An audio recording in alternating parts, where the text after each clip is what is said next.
प्रिय विद्यार्थियों, हम ब्रिटिश काल व स्वतंत्र भारत में स्थानीय स्वशासन के विकास के बारे में पढ़ रहे थे। हमने प्रथम काल के बारे में पढ़ लिया था और इसके अलावा हम लोगों ने प्राचीन भारत में स्थानीय शासन का विकास किस प्रकार हुआ और मध्यकालीन भारत में क्या स्थानीय शासन का विकास किस प्रकार हुआ, इसके बारे में भी पिछले वीडियो में हमने देखा था। आज हम क्या है द्वितीय काल और उसके बाद के जो काल हैं उसमें क्या है स्थानीय शासन के बारे में पढ़ेंगे।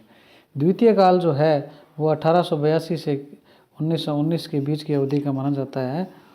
सन 1881 में क्या है स्थानीय शासन संबंधी जो पहले की जो नीतियां थी उसकी समीक्षा की गई और यह अनुभव किया गया कि देश के विभिन्न भागों में नगरपालिकाओं की संख्या और उसकी उपयोगिता में वृद्धि होने के बाद भी इन संस्थाओं का संपूर्ण देश में एक जैसा विकास नहीं हुआ। 1882 में लॉर्ड रिपन ने क्या है स्वायत्त शासन संस्थाओं के विकास के लिए एक प्रस्ताव तैयार किया।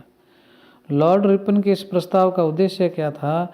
राजनीतिक और सार्वजनिक शिक्षा की क्या है प्रगति करना था और उसका विस्तार करना था। और यह भी घोषित किया गया कि इस प्रस्ताव के माध्यम से बुद्धिमान लोगों को स्थानीय शासन के कार्य में भाग लेने के लिए क्या प्रोत्साहित किया जाए। लॉर्ड रिपन के इस प्रस्ताव को स्थानीय स्वायत्त शासन का क्या है मैग्ना कार्टा भी कहा जाता है।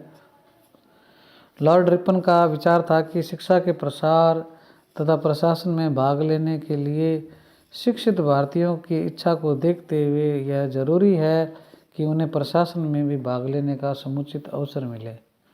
इसी उद्देश्य से प्रेरित होकर उनके इस प्रस्ताव की कुछ विशेषताएं हैं वो हम देखते हैं कि पहली विशेष प्रस्ताव ये था कि इनके प्रस्ताव में कि प्रांतीय सरकारें स्थानीय स्वायत्त शासन की संस्थाओं को उनके संवर्धन के लिए अधिक धनराशि उपलब्ध कराए। पहले तो ये था कि धनराशि क्या है ज़्यादा मिलनी चाहिए इनको स्थानीय संस्थाओं को।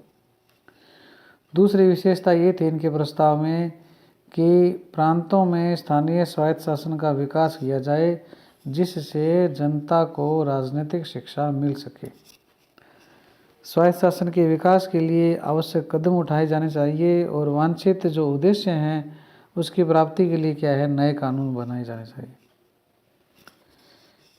तीसरी इसकी विशेषता ये थी प्रस्ताव की कि नगरीय और ग्रामीण दोनों क्षेत्र की संस्थाओं में क्या है निर्वाचित सदस्यों का बहुमत रखा जाए।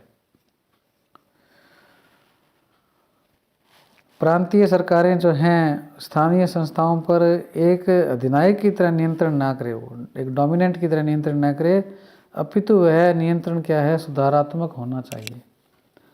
लॉर्ड रिपन का यह भी विचार था कि स्थानीय संस्थाओं को दायित्व दिए जाने से जिला प्रशासन तथा सरकारी विभागों का कार्यभार क्या कम हो जाएगा। साथ ही भारतीय समाज के पढ़े लिखे प्रबुद्ध वर्ग के लोगों को प्रशासन में भाग लेने का अवसर भी क्या है सुलभ हो सकेगा। जहाँ तक संभव हो नगर पालिका का अध्यक्ष गैर सरकारी लोगों में से ही चुना जाए, जिलाधीश को क्या है इसका अध्यक्ष न बना जाए। तो इस प्रकार से क्या है लॉर्ड रिपन के जो ये प्रस्ताव थे बहुत ही युगांतरकारी थे। इसी प्रस्ताव के कारण क्या है लॉर्ड रिपन को भारत में स्थानीय स्वायत्त शासन का जनक माना जाता है। लॉर्ड रिपन को भारत में स्थानीय स्वायत्त शासन का जनक माना जाता है। 1882 से पहले भारत में स्थानीय स्वायत्त शासन की संस्थाएं कार्यशील तो थी, किंतु न तो उन्हें कोई स्वायत्तता थी न ही कोई उनको वित्तीय साधन थे। लॉर्ड रिपन के इस प्रस्ताव को उस वक्त की नौकरशाही ने क्या है ज़्यादा रुचि नहीं दिखाई। नौकरशाही के इस विरोध के कारण यह प्रस्ताव उस रूप में क्रियान्वित नहीं हो सका जिस रूप में क्या है लॉर्ड रिपन इसको क्या है लागू करना चाहते थे। पहला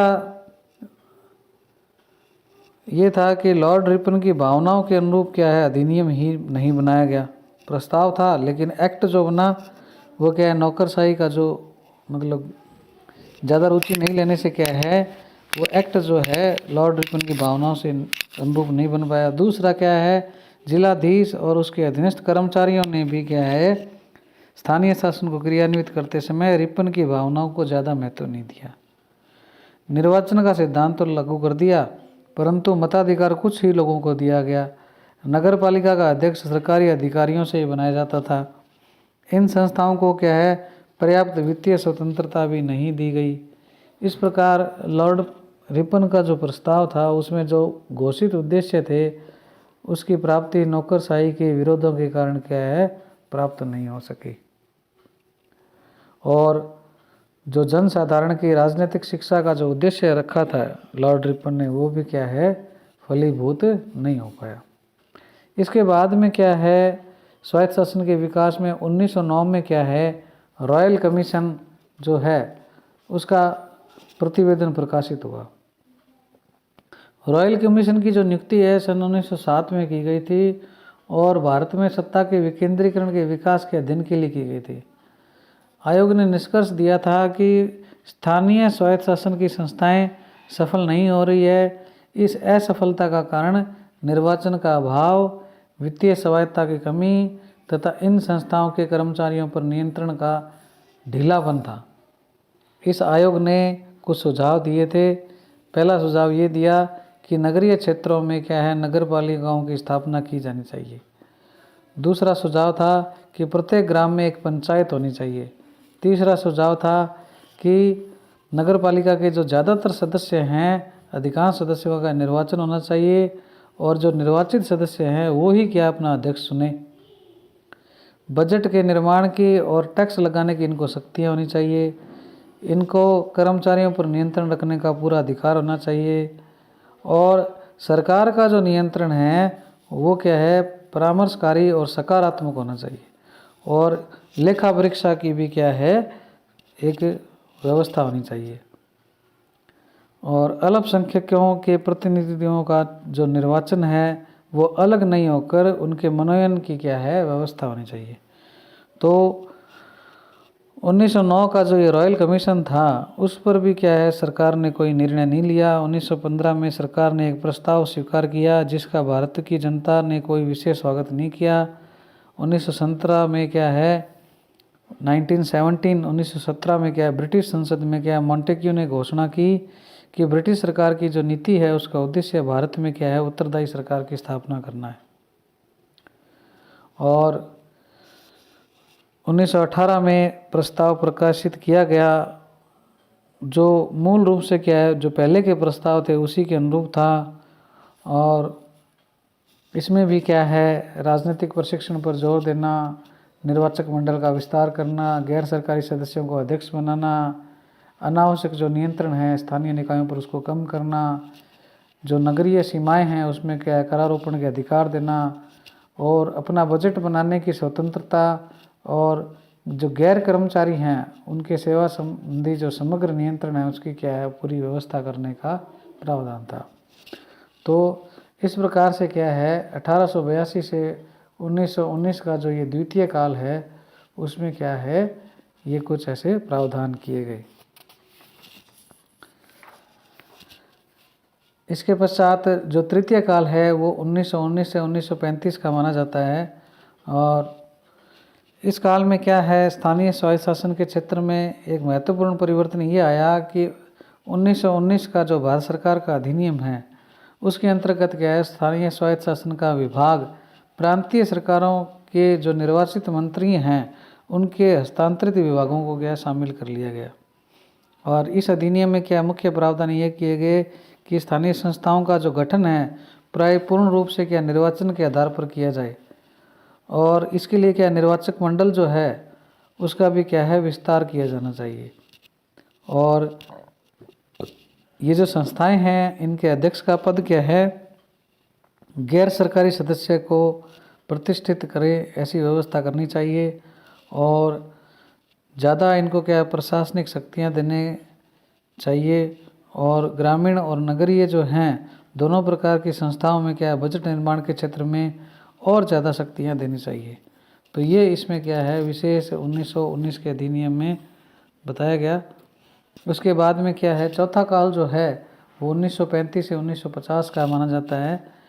इस काल में क्या है, 1935 के जो अधिनियम भारत सरकार का अधिनियम था उसके पारित होने के बाद में प्रांतीय स्वायत्तता की स्थापना हुई। देश में स्वतंत्रता की दिशा में एक शक्तिशाली पहल हुई जिसका स्थानीय संस्थाओं पर क्या है, एक सकारात्मक प्रभाव पड़ा। अब संस्थाएं क्या है, केवल प्रायोगिक नहीं रही, प्रैक्टिकल के नहीं रही, उनको क्या है वास्तव में क्या है स्वायत्त इकाइयाँ बनाने की दिशा में प्रयास प्रारंभ हुआ। सभी प्रांतों में क्या है इस दौरान इन संस्थाओं के अधिक लोकतांत्रिकरण के लिए क्या मताधिकार की जो आयु की सीमा थी वो घटा दी गई, और संस्थाओं में क्या है सरकारी मनोनीत सदस्यों की संख्या को भी क्या है कम कर दिया गया। नगर पालिकाओं के विचार विमर्शकारी और कार्यकारी जो निकाय हैं उनको क्या अलग अलग कर दिया गया, और मध्य प्रदेश, बम्बई, उत्तर प्रदेश में क्या है नगर पालिकाओं की समस्याओं पर विचार करने के लिए, सुझाव देने के लिए समितियां भी बना दी गई। इसी काल में क्या चेन्नई में 1930 और 1933 में क्या 2 महत्वपूर्ण अधिनियम भी बनाए, और जो बम्बई, उत्तर प्रदेश, मध्य प्रदेश में समितियां बनी थी, इन संस्थाओं की समीक्षा के लिए नियुक्ति की थी, और इनके प्रतिवेदन क्या है जो थे उस पर क्या है आज़ादी से पूर्व ही क्या है इम्प्लीमेंट कर दिए गए। और एक 1947 में जब आज़ाद हुआ देश तो उससे क्या है एक नया उत्साह पैदा हुआ, और एक नए उत्साह के साथ ही एक नया अध्याय प्रारंभ हुआ इन संस्थाओं के स्वायत्तता के विकास के लिए। 1948 में केंद्रीय स्वास्थ्य मंत्री की पहल पर राज्यों के स्वायत्त मंत्रियों का एक सम्मेलन राजधानी में आयोजित किया गया, और इस सम्मेलन में स्वास्थ्य मंत्री अमृत कौर थी। उन्होंने कहा कि मेरा विश्वास है कि इस प्रकार का सम्मेलन पूर्व में नहीं हुआ, क्योंकि स्थानीय स्वायत्त शासन पूर्णतया प्रांतीय सरकारों के अधिकार सीमा में आता है। सम्मेलन का उद्घाटन करते हुए तत्कालीन प्रधानमंत्री जवाहरलाल नेहरू ने कहा कि स्थानीय स्वायत्त शासन किसी भी सच्ची प्रजातांत्रिक व्यवस्था का आधार है और उसको होना चाहिए। हम लोगों की आदत हो गई है कि हम प्रजातंत्र को प्रशासन के ऊंचे स्तरों पर ही सोचते हैं, नीचे के स्तरों पर नहीं। जब तक प्रजातंत्र का नीचे की इन आधारशिलाओं का निर्माण और विकास नहीं किया जाता तब तक वह उच्च स्तरों पर कदापि सफल नहीं हो सकता। तो इस प्रकार से क्या है ये जो चौथा काल था इसमें क्या है स्थानीय स्वशासन का विकास हुआ। इसके पश्चात हम 5वां और जो छठा काल है उसका हम अगली कक्षा में या वीडियो में अध्ययन करेंगे।